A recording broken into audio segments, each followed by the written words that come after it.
তুই কেমন ছেলে? পরীক্ষায় ফেল করে আবার নির্লজ্জের মতো এখানে বসে পটেটো খাস? তোর মতো ফেল করা ছেলে আমার বাসায় দরকার নাই, তুই বাড়ি থেকে বের হ। মা আজকে রাতে মুরগির মাংস রান্না করো তো, মুখে রুচি নাই।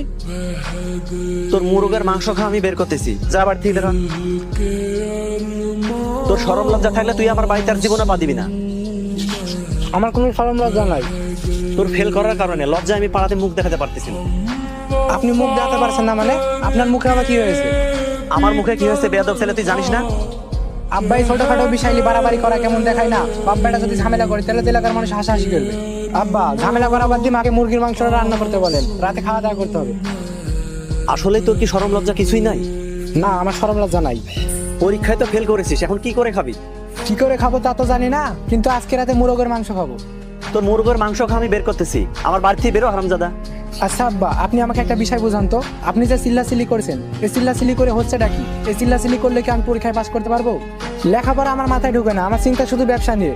আমি পরীক্ষায় ফেল করেছি আর আপনি চিল্লাচিল্লি করেছেন। আমার কই মাছে যান বলে আমি এতক্ষণ আছি, যাদের পুঁটি মাছে যান তারা এলে এতক্ষণ আত্মহত্যা করতো।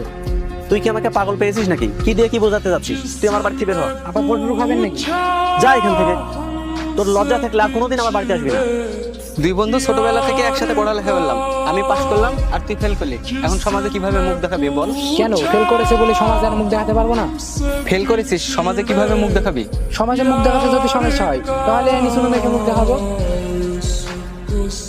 তুই কি আমার সাথে ফাজলামি করছিস? তোর সাথে ফাজলামো করতে যাবো কেন? তুই বললি তার জন্য বললাম। আমি তো পাস করেছি, শহরে যাব লেখাপড়া করতে। তুই এখন গ্রামে থেকে কি করবি? আমার মাথায় তো চিন্তা আছে, আমি গ্রামে থেকে ব্যবসা বাণিজ্য করবো। পরীক্ষায় করেছিস ফেল, আবার তুই করবি ব্যবসা? কেন, কোথায় লেখা আছে যে পরীক্ষায় ফেল করলে ব্যবসা করা যাবে না?